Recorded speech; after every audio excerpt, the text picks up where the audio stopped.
Did Cleveland Cavalier ever go across your mind? At first, I tried to block out as much as I could, but at first, there was maybe a time, maybe in August, where I thought it was a possibility. But at that point, there was so much that could have been. There's always woulda, coulda, shoulda. So I tried to just, eliminate it. But it never. At that point in time when it happened, it was not on my radar at all. And then when it happened, obviously I was excited.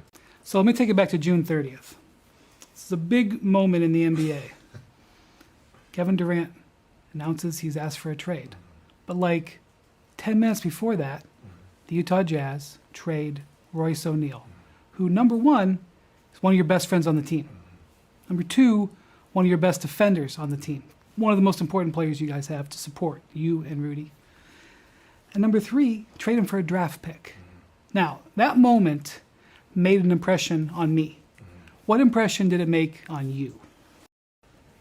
I was shocked. And obviously you had your monumental moment. I was shocked as well, I would say.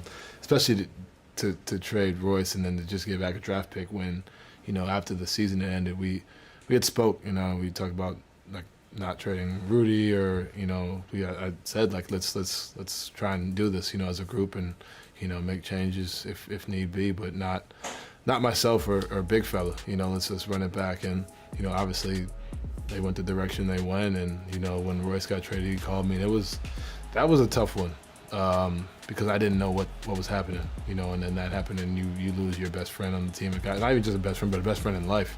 But that was very interesting, and from there, I pretty much just set up, the rest of the summer.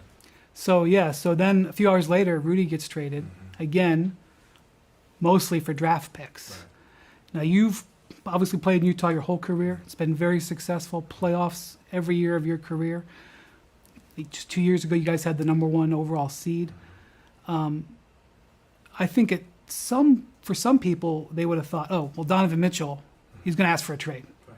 I thought Donovan Mitchell was going to ask for a trade, but you didn't. You didn't ask for a trade. In fact, you didn't say anything.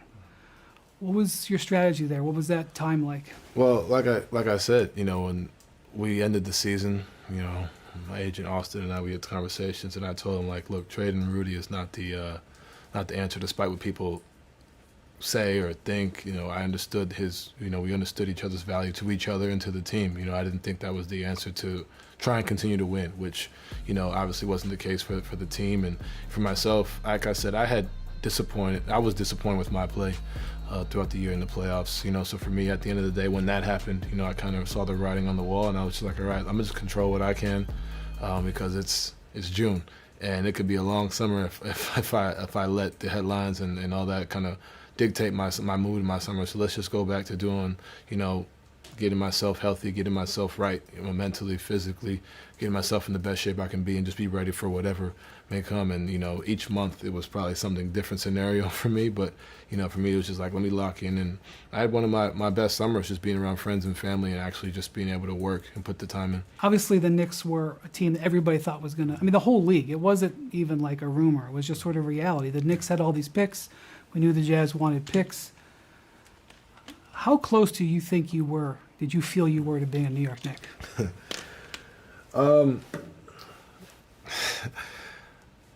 Very close. I won't say more than that, but I know a little bit more than most, but definitely very close. And, it didn't happen, and, God has a plan for everything. And like I said, when I found out I was traded here, I was very excited, with the group we have, with the talent we have. We're young. We've got a lot of talent here and a lot of things we can do and build upon. But, I was truly excited when I got traded here, but it was close. It was close to happening. You mentioned you haven't had a chance to live back near home in Connecticut since you were in ninth grade because you went to boarding school and then Louisville, then the NBA.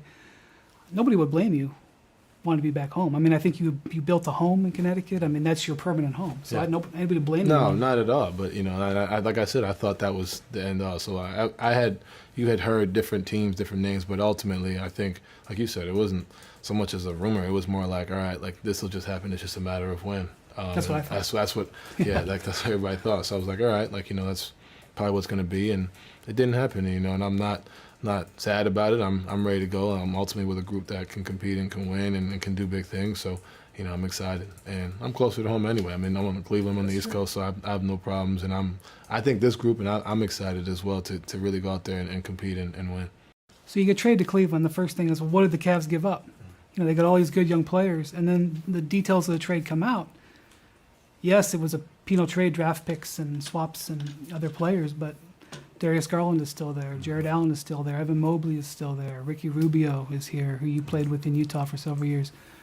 What was your feeling about what your new team looked like after you saw the dust settle? Yeah, I think you said it. That was on the golf course, and I was running around. That was what really got me excited because I was like, I didn't know what the details were. Yeah, I think you knew the trade. You knew you were going to Cleveland, but you didn't know where he was going to trade. And I think I sort of related that those guys were staying, and I could hear you screaming. Yeah. But you were still playing. I got to hit this shot. I got to hit this shot. But you were screaming. Yeah, it was. I was truly excited, man. Like I said, I've been around DG all summer.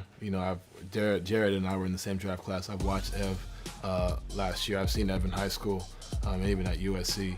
Karras is a bucket. K Love, phenomenal. Chetty's great. Dylan, Dean, all those guys. I think for me, being able to join a group, like I said, that was a 3 seed for most of the year. They kicked our butts out in Utah. That's a good team, a good group, and I said, man, the fact that I'm joining this group, I can provide experience, I can provide, obviously scoring, my tenacity as a competitor, as a winner, and just go out there and just try to find ways to compete. We could really build something special, and that was my initial thought, and that's still my thought. We got to go out there, but we got to go out there and put the work in. It's easy for me to sit here and tell you, we can be this, we can be that, but ultimately we got to go out there and do it, and it's not always going to be it's not always going to be, positive. There are going to be some bad nights. There's going to be some trials and tribulations. There's going to be some great nights, but how do we consistently stay here so when the time comes, we're ready to go? Thanks for watching ESPN on YouTube. For live streaming, sports, and premium content, subscribe to ESPN+.